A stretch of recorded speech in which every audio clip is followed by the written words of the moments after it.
Hola, ¿qué tal hermanitos? ¿Cómo están? Mi nombre es Gaby Liaud y bueno, yo les voy a seguir platicando acerca del libro de los espíritus del maestro Allan Kardec. Vamos a hablar específicamente de la metempsicosis. Dos cosas pueden tener un mismo origen y no asemejarse en modo alguno más tarde. Tan pronto como ese principio inteligente va alcanzando el grado necesario para ser un espíritu y entrar ya a la humanidad, va a dejar de tener relación con ese estado primitivo, pero bueno, respecto al alma de los animales, como un árbol a un simiente. En el hombre solo va a quedar animal el cuerpo, nuestra materia, es lo único animal que tenemos, pero tenemos que tomar en cuenta que el cuerpo tiene pasiones que nacen de la influencia de este y que ese instinto de conservación es inherente a la materia. No se puede aseverar, pues ese hombre es encarnación de un espíritu de determinado animal, eso no se puede decir, porque recordemos que un animal siempre va a ser animal, una planta siempre va a ser planta y una persona siempre va a ser persona en este y en cualquier mundo que le toque encarnar. Entonces, si pregunta alguien, bueno, entonces un espíritu que animó el cuerpo de un hombre podría encarnar en el de un animal, ya lo platicamos que no. ¿Por qué? Porque esto sería retrogradar el espíritu y recordemos que el espíritu no retrocede. La metempsicosis sería verdadera si se entendiese con esa palabra la progresión del alma de un estado inferior a uno superior en el que se va adquiriendo desarrollo que transforma la naturaleza. Pero esa doctrina es falsa si se le interpreta como una transmigración directa del animal al hombre o viceversa. ¿Por qué? Porque lo que implica una idea de retrogradación es como una fusión. Entonces, ahora bien, como quiera que tal fusión no puede tener lugar entre los seres corporales de una o de otra especie, ello indica que se encuentran en grados que no están asimilables y que lo propio debe de ocurrir con los espíritus que lo animan. Si un mismo espíritu pudiera animarlos alternativamente, se seguiría de esto una identidad de dos naturalezas que se traduciría en la posibilidad de la reproducción pues de la materia, ¿no? La reencarnación eh, enseña que de los espíritus eh, todos tenemos una marcha ascendente en la naturaleza. Eso es lo que nos enseña la reencarnación y en la progresión del hombre dentro de su misma especie, lo que no le va a quitar nada de dignidad. En cambio, lo que sí rebaja al hombre es el mal uso de las facultades que Dios le concedió para que él pudiera adelantar.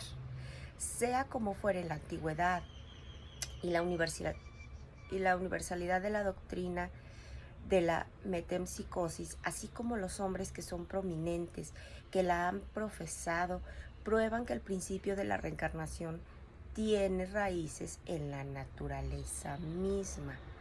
Estos son los argumentos en su favor, que son más bien contrarios. Los espíritus mismos se hallan lejos de conocerlo todo. Recordemos que una vez que ya desencarnamos, somos espíritus y que quedamos errantes. Pero no porque ya desencarnamos, ya sabemos y ya conocemos todo, ya lo hemos platicado. Acerca de lo que no se puede sustentar en opiniones personales que son más o menos sensatas, sí, podemos tener nuestras opiniones, pero realmente decir yo lo sé todo, yo lo conozco todo, no. No todos piensan lo mismo sobre las relaciones que existen entre el hombre y los animales, porque según algunos el espíritu solo llega al periodo humano después de haberse elaborado e individualizado en los diversos grados de los seres inferiores de la creación, que la opinión de otros así funciona, pero entonces el espíritu habría pertenecido siempre a la raza humana sin pasar por la serie animal. La primera de esas concepciones presenta la ventaja de otorgar un objetivo al porvenir de los irracionales, y esto integraría de ese modo los primeros eslabones de la cadena de esos seres que son pensantes. La segunda está más conforme a la dignidad del hombre y puede compendiarse mejor. Las distintas especies de animales no proceden intelectualmente unas de otras por vía de progresión. El espíritu de la otra no se torna sucesivamente en el del pez, en el del pájaro, cuadrúpedo. Cada especie es un tipo absoluto, es física y moralmente, y cada ejemplar tiene diferentes especies y toma de la fuente universal la cantidad de ese principio inteligente que necesita. Así de sencillo, según el grado de perfección de sus órganos y la labor que debe de realizar dentro de los fenómenos de la naturaleza. A su muerte, devuelve la parcela del principio inteligente a la masa. Los de los mundos que están más evolucionados en el neutro pertenecen a sí mismo a distintas razas. Recordemos que lo único que cambia es el ambiente en donde vamos, al mundo en donde nos va a tocar encarnar. Y según el mundo en el que estemos, vamos a tener ciertas necesidades que son apropiadas o que son parte de esos mundos y del grado de desarrollo de los hombres, de quienes esos animales pues vienen a ser como auxiliares. Pero si el porvenir, sin ese porvenir en modo alguno de los de la tierra, porque espiritualmente hablando no acontece lo mismo con el hombre. Desde el punto de vista físico, salta a la vista que integran un eslabón de la cadena de los seres vivios, pero en un estado moral, entre el animal y el hombre, hay solución de continuidad.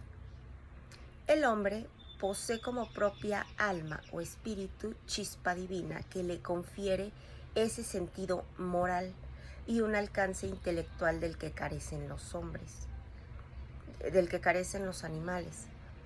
Ese es el ser principal, el preexistente, el sobreviviente al cuerpo y que conserva su individualidad.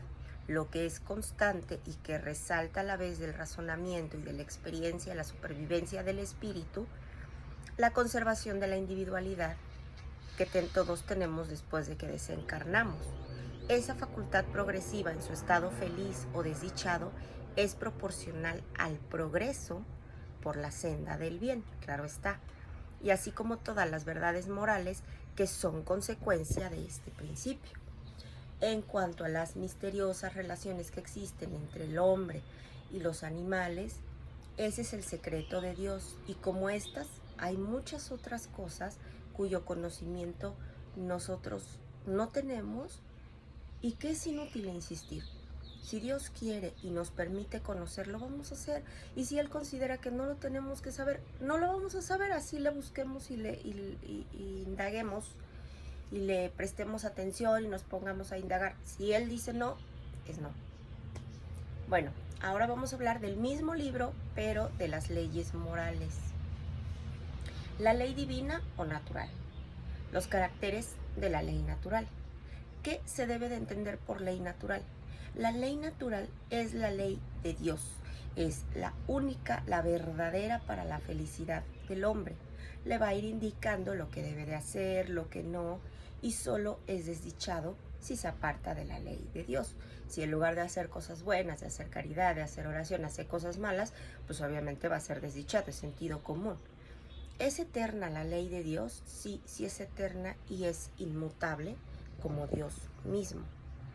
¿Ha podido Dios prescribir a los hombres en una época lo que les hubiera podido prohibir en otra? Dios no se equivoca. Son los hombres los que están obligados a cambiar sus leyes. Nosotros tenemos que cambiarlas porque nuestras leyes son imperfectas. Conforme nuestra sociedad va avanzando, obviamente nuestras leyes también. Y la armonía que rige el universo material, el universo moral, está basada sobre esas leyes que Dios estableció para toda la eternidad. ¿Qué objetos van a abarcar esas leyes divinas? ¿Conciernen a algo más que a la conducta moral? Todas las leyes de la naturaleza son leyes divinas, puesto que Dios es el autor de la totalidad de las cosas. El sabio estudia las leyes de la materia, el hombre de bien estudia el alma y no solo se queda en el estudio, practica. Es dado al hombre profundizar en unas y en otras, sí, pero en una sola existencia no basta para ello, porque tenemos que llegar a la perfección absoluta y una sola existencia es muy poco. La vida más larga resultaría insuficiente con más razón que cuando está abreviada, pero bueno, eso le sucede a un gran número de personas que se les abrevia la vida. Entre esas leyes divinas, unas van a regular el movimiento, otras la relación entre la materia inerte, y son leyes físicas. Su estudio es el dominio de la ciencia. Otras conciernen en especial al hombre en sí mismo, así como sus relaciones con Dios y con sus semejantes, y comprenden las reglas de la vida, de cuerpo, tanto como las del alma. Estas son las leyes morales. Las leyes divinas serían las mismas para todos los mundos. La razón dice que deben de ser adecuadas a cada mundo. Cada mundo tiene sus necesidades distintas y bueno, esas leyes se deben adecuar. ¿Por qué? Porque todo es proporcional al grado de adelanto en el que están esas personas, ¿sí? Bueno, ahora vamos a hablar sobre el conocimiento de la ley natural. ¿Ha dado Dios a todos los hombres los medios para conocer esa ley? Sí, todos podemos conocerla, pero no todos la comprendemos. Lo que se ha de comprender mejor, pues, es para los hombres de bien como más digerible, porque es algo que ellos practican y porque ellos buscan mejorar, buscan ese adelantamiento. Pero no obstante, todos la vamos a comprender algún día, porque es preciso que el progreso se cumpla. A eso venimos, a crecer, a evolucionar. La justicia de las diversas encarnaciones del hombre es consecuencia de este principio, puesto que en cada nueva vida su inteligencia se halla más desarrollada y podemos comprender mejor, podemos discernir lo que es el bien de lo que es el mal. Si todo debiera consumarse para él en una sola existencia, ¿qué suerte cabría a tantos millones de seres que mueren a diario en medio del embrutecimiento, del salvajismo, de las tinieblas, de esa ignorancia? ¿Por qué? Porque tuvieron la posibilidad de instruirse, pero el alma, antes de la unión con el cuerpo, comprende la ley de Dios mejor que después de su encarnación. Sí, sí la comprende, pero tiene que ver con el grado de perfeccionamiento en el que nosotros estamos. Y vamos a conservar ese recuerdo intuitivo después de esa unión con el cuerpo, una vez que hayamos desencarnado, claro está. Pero los malos instintos del hombre hacen que con frecuencia olvidemos cosas que ya aprendimos antes. ¿En dónde está escrita la ley de Dios? Bueno, esa está en nuestra conciencia. ¿Ha dado Dios a ciertos hombres la misión de revelar su ley? Sí, en todo tiempo ha habido hombres que recibieron esa misión. Son espíritus superiores que encarnan con el objeto de adelantar a la humanidad. Los que han pretendido instruirse a los hombres en la ley de Dios no se engañaron en algunas ocasiones, extraviando a menudo a los demás con falsos principios. Aquellos que no estaban inspirados por Dios, sí. ¿Por qué? Porque es la ambición lo que les ganó. A lo mejor empezaron diciendo que Dios y que no sé qué, pero después vieron que podían sacar dinero de ahí, entonces se fueron llevando por la ambición y se atribuyeron esa misión que en ningún momento se les concedió. Pero bueno, ellos buscan la manera de ganar dinero, ¿no? Y seguramente pues hicieron que muchos hombres se extraviaran, pero como en definitiva eran hombres pues geniales, ¿no? Incluso en medio de los errores que se enseñan, se encuentran grandes verdades. Eso también es cierto. ¿Cuál es la característica del auténtico profeta? El profeta verdadero es un hombre de bien, que está inspirado por Dios, que se puede reconocer con sus palabras, con sus actos. Dios no puede servirse de los labios del mentiroso para poder enseñar la verdad. ¿Cuál ha sido el arqueotipo más perfecto que Dios haya otorgado al hombre para servirse de guía y de modelo? Pues como recordemos sería nuestro hermanito Jesús. Es Jesús para el hombre el arqueotipo de la perfección moral a la que podemos aspirar todos los hermanitos que estamos en la tierra, porque Dios nos lo ofrece como el modelo más perfecto y la doctrina que ha enseñado es la más pura expresión de su ley. Porque estaba animado por el Espíritu Divino y fue el ser más puro que haya podido aparecer sobre la tierra. Si alguno de los que pretendieron instruir al hombre en la ley de Dios han hecho que en ocasiones aquel se extravíe con falsos principios, esto ha sido porque dejaron de dominarse ellos mismos y dejaron que los sentimientos que son como más terrenales los invadieran, ¿sí? Muchos han presentado como leyes divinas lo que no era otra cosa que leyes humanas que están creadas para servir a las pasiones y por lo tanto de dominar a los hombres. Todos los hombres que han meditado en la sabiduría pudieron pues comprender esas leyes, pudieron enseñarlas desde los siglos más remotos mediante esas enseñanzas, que aunque hayan sido incompletas, al final eran enseñanzas que les dejaban algo, puesto que las leyes divinas se hayan inscritas en el libro de la naturaleza, el hombre puede conocerlas cuando las ha querido buscar, ¿sí? De ahí que los preceptos que ellas consagran han sido proclamados en toda la época, porque los hombres de bien buscan la doctrina moral de todos los pueblos emergidos de la barbarie, pero que están incompletos o a lo mejor están alterados por ignorancia o por superstición. La palabra de Jesús solía ser frecuentemente alegórica y en forma de parábolas porque hablaba conforme a los tiempos y a los lugares. Ahora es necesario que esa verdad se torne inteligible para todo el mundo. Hay que explicar bien y desarrollar esas leyes, visto que existen tan pocas personas que las comprenden. Ahora imagínense las que las practican, o sea, es muy poca la gente. Nuestra misión consiste en impresionar los ojos, los oídos. ¿Para qué? Para poder confundir a los curiosos, para desenmascarar a los hipócritas, esos que simulan apariencias de la virtud, de la religión, para ocultar sus propias torpezas. La enseñanza de los espíritus es clara y sin equívocos, ¿sí? Claro, cuando son espíritus de bien que están buscando la perfección. Nosotros, bueno, los hermanitos están encargados de preparar el reino de Dios, cuyo advenimiento anunció Jesús. Por eso es necesario que no pueda cada cual interpretar la ley de Dios. ¿Por qué? Porque lo arreglan en base a sus pasiones.